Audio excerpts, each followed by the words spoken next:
Assalamualaikum warahmatullahi wabarakatuh. Halo semuanya, nama saya Haizul Fadoil. Selamat datang kembali di podcast Ramadan OSIS MA Riyadhut Thalabah Sedan. Di sini saya sudah bersama dengan Kak Muhammad Aufal Marom dari kelas 11 IPS 1. Nah, pada kesempatan kali ini kita akan mengusung tema berpuasa tapi tidak akan mendapatkan pahala. Pada kesempatan sebelumnya, kita sudah menyinggung tentang berpuasa tapi tidak mendapatkan pahala. Nah, pada kesempatan kali ini, kita akan membahas kembali tentang materi tersebut. Nah, gimana sih Kak, menurut Anda, apakah berpuasa tapi tidak mendapatkan pahala itu ada? Oh, baik, sebelumnya terima kasih kepada kakak-kakak OSIS selaku panitia podcast Ramadan OSIS Riyadhut Thalabah Sedan yang telah memberikan kesempatan kepada saya untuk menjadi narasumber pada podcast kali ini. Nah, puasa itu kan ibadah wajib bagi setiap muslim yang merupakan rukun Islam kan, salah satu rukun Islam yang dimana kita melakukannya itu akan mendapatkan pahala yang besar. Namun, pahala tersebut dapat berkurang apabila kita melakukan hal-hal yang negatif. Contohnya diantaranya ya, dusta, bohong sama aja ya. Terusan menatap dengan penuh gairah itu juga dapat mengurangi pahala puasa. Nah, bagaimana sih kalau orang yang berpuasa tetapi masih berbohong tapi demi kebaikan? Apakah itu akan mengurangi pahala puasanya? Berbohong tapi demi kebaikan. Betul. Nah, kita akan mengembalikan hukum asal dari bohong tersebut. Hukum asal dari bohong tersebut apa? Haram. Betul. Nah, haram. Nah, sesuatu yang kita dapatkan dengan jalan yang haram bisa jadi sesuatu tersebut ikut haram. Karena kan jalan yang kita tempuh untuk mendapatkannya kan dari sesuatu yang haram. Nah, tapi Rasulullah pernah bersabda itu ada 3 hal yang dimana kita tuh memiliki celah untuk berbohong. Yang pertama, bohong kepada suami istri. Kayak contohnya begini, kamu tuh cantik sekali, tidak ada yang lebih cantik darimu. Padahal kan banyak. Iya juga. Kan padahal kan banyak kan. Iya. Nah, begitupun sebaliknya, kamu tuh cakep banget, ganteng banget. Padahal kan masih banyak yang lebih ganteng darinya. Nah, itu suatu bohong yang diperbolehkan. Terus itu yang pertama. Yang kedua, bohong dalam peperangan. Bohong dalam peperangan itu ketika kamu ditanya oleh musuh, berapa pasukan umat Islam, kamu ketika umat Islam pasukannya hanya sedikit, kamu tidak boleh menjawab dengan jujur hanya sedikit tersebut. Kamu bisa berbohong untuk menambahkan pasukan. Misal pasukannya 400, kamu bilang 4000, itu tidak apa-apa. Tujuannya apa? Agar kaum kafir itu, musuh itu memiliki sifat takut dan down gitu loh, mendengar pasukan banyak tersebut.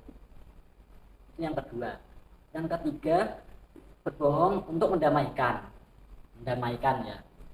Misal si A sama si B ini bertengkar dan tidak bisa didamaikan sama sekali, dengan cara apapun tidak bisa didamaikan.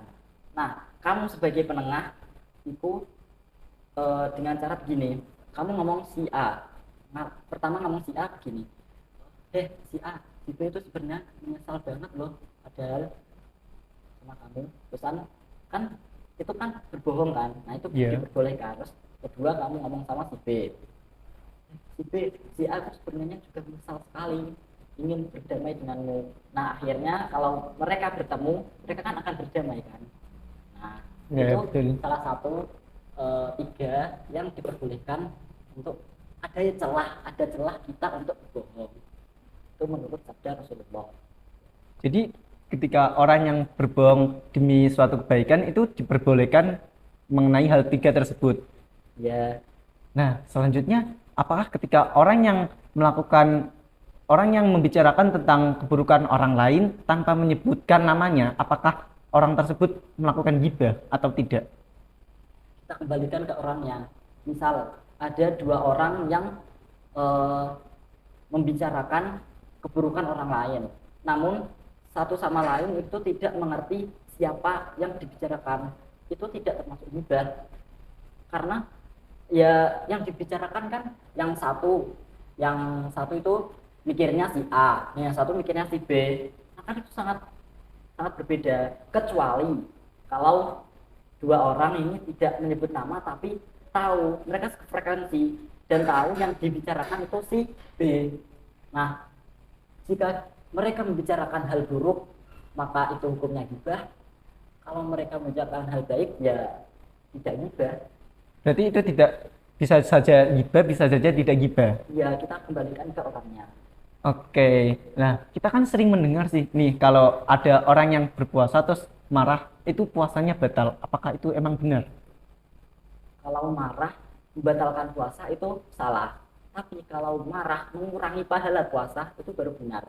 Karena dalam puasa selain kita menahan dari lapar dan dahaga, kita harus bisa menahan jiwa, menahan hati dan nafsu.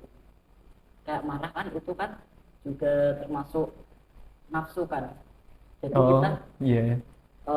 kalau mau marah ya sebaiknya kita redam dulu, kita bisa melakukan wudhu dan lain-lain yang bisa meredakan amarah kita. Sebaiknya begitu. Oke, selanjutnya nih Kak, apakah ketika kita berpuasa tapi tidak melaksanakan ibadah sholat, nih, apakah kita berpuasanya itu mengurangi pahalanya atau mungkin malah membatalkan puasanya? Sebelumnya ya, sholat itu hukumnya apa? Wajib. Wajib.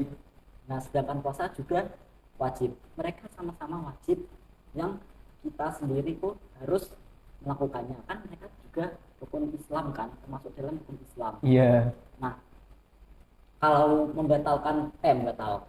mengurangi pahala puasa itu mungkin saja terjadi karena tidak ada barang ya. Sholat kan itu tiang agama kan ya. Iya. Tiang agama. Kalau tiangnya dirusak, yang atas kan mesti roboh kan. Oh, berarti kalau kita tidak melakukan sholat itu tapi puasa bisa itu jadi, sama saja. ya bisa jadi pahalanya tuh berkurang atau bisa juga tidak mendapatkan pahala sama sekali. Berarti kita sama saja tidak melakukan apa-apa.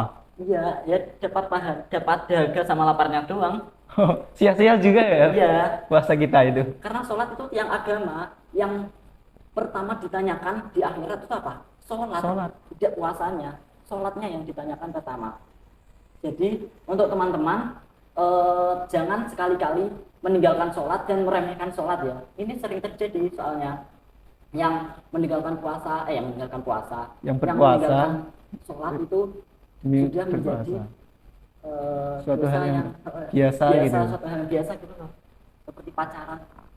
Oke, jadi seperti itu. Ketika kita berpuasa, kita harus melaksanakan sholat karena sholat itu sama-sama ibadah wajib yang harus kita kerjakan di bulan puasa. Nah, gimana sih Kak cara agar kita itu tidak hangus pahala puasanya saat kita berpuasa? Tidak mengurangi pahala puasa ya. Kita mencegah diri kita untuk tidak mengurangi pahala puasa. Nah, caranya itu ya bermacam-macam. Salah satunya tips-tipsnya lah. Ya, salah satunya itu mencegah dari perbuatan tadi. Nah, untuk caranya sendiri itu kita bisa menyibukkan diri dengan belajar, membaca atau apa yang sekiranya kita sibuk dan kita melupakan hal-hal yang tersebut. Kalau kita sibuk kan kita otomatis tidak bisa nyebah, tidak bisa apa-apa kan. Oh, jadi kita harus bisa menyibukkan diri kita dengan hal-hal yang positif yang bisa bermanfaat saat kita berpuasa. Seperti itu. Oke, mungkin kesimpulan pada podcast kali ini adalah terdapat beberapa perbuatan yang dapat merusak pahala puasa kita. Jadi kita harus menghindari hal-hal tersebut dengan memperbanyak hal-hal baik ketika di bulan puasa. Oke, mungkin cukup sekian yang dapat kita sampaikan pada kesempatan kali ini. Kurang lebihnya mohon maaf. Sampai jumpa di podcast selanjutnya. Wassalamualaikum warahmatullahi wabarakatuh. Waalaikumsalam warahmatullahi wabarakatuh.